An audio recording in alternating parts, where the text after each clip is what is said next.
Las de tourner en rond durant la nuit, à ressasser des mots insidieux ou des phrases entêtantes qui aimeraient se métamorphoser.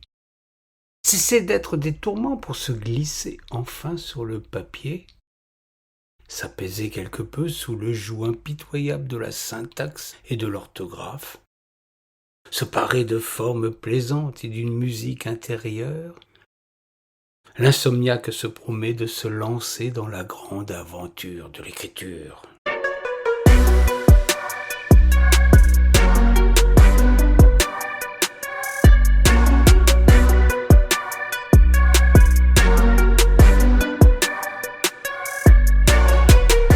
Homme moderne, à son réveil, c'est vers son clavier qu'il se penche, histoire sans doute de mettre quelques doigts dans un engrenage singulier pour un clavardage intime entre son esprit et un écran impersonnel.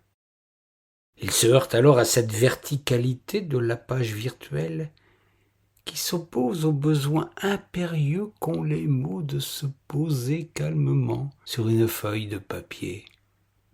De guerre lasse, il comprend qu'il lui faut mettre le pied à l'encrier et renoncer à cette pratique numérique sans âme.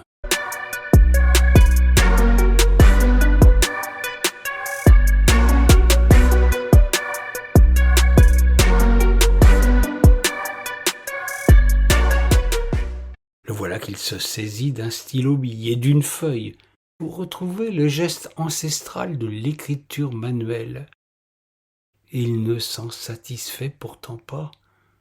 L'outil glisse sans bruit, sans cette accroche avec le support qui donne tout son sel à la pratique.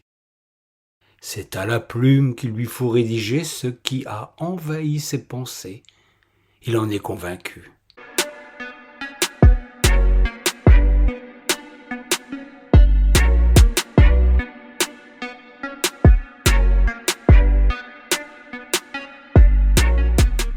Cependant, comment se plier aux injonctions d'un sergent-major?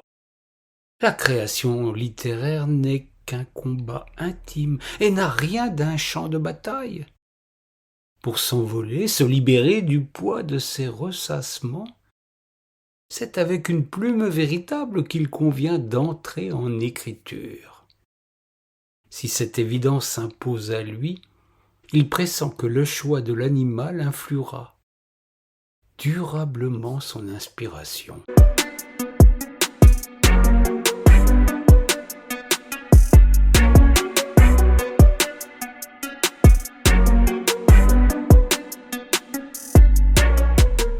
Se tournant vers la basse-cour, c'est un canard qui lui cède une plume. Choix curieux ou réaction facétieuse, ce ne sont plus des mots qui apparaissent sur la feuille, mais des notes de grande portée.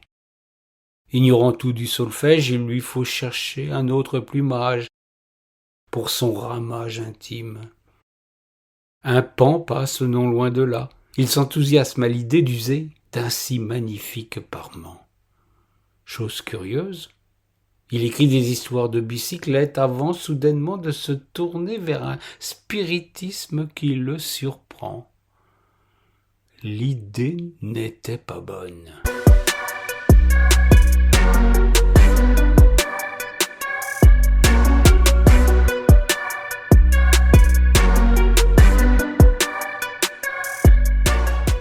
Il rêve d'écrire en couleur. Et c'est un perroquet qui devrait lui en donner l'occasion. Si l'encre se plie à ce curieux désir, les phrases qu'il glisse sur le papier lui sont familières. Bien vite, il comprend qu'il se contente de répéter sottement des grands auteurs, se faisant ainsi vulgaire plagiaire. Il se précipite alors dans la nature pour trouver d'autres supports.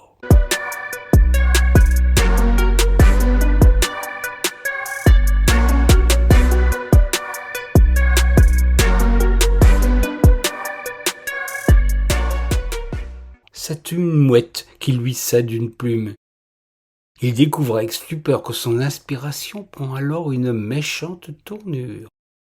Ses phrases sont assénées avec virulence, elles tombent de haut, agressives, hostiles. Il houspille avec véhémence ses contemporains. Le pamphlet le conduirait dans l'enfer des écrivains. Il repousse cette idée.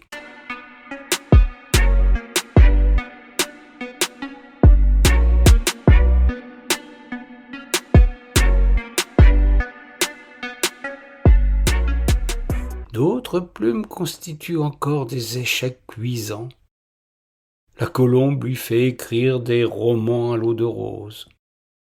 La corneille des prophéties incertaines, la cigogne des avis de naissance, le corbeau des avis de décès, l'hirondelle des textes ésotériques, la pie des histoires d'argent, la grue des textes érotiques, et le martinet des envolées lyriques interminables. Il lui fallait prestement renoncer à l'écriture aviaire, bien trop contraignante en somme.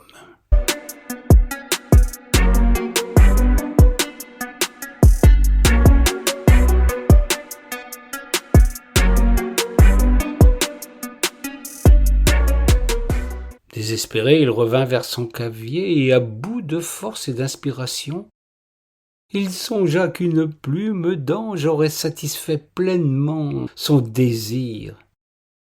Mais faute de pouvoir atteindre cette chimère, il confia son âme au diable, en se laissant guider par l'intelligence artificielle. C'est ainsi que ce drôle d'oiseau devint un écrivain à succès éphémères, qui ne laissèrent aucune trace dans la littérature véritable.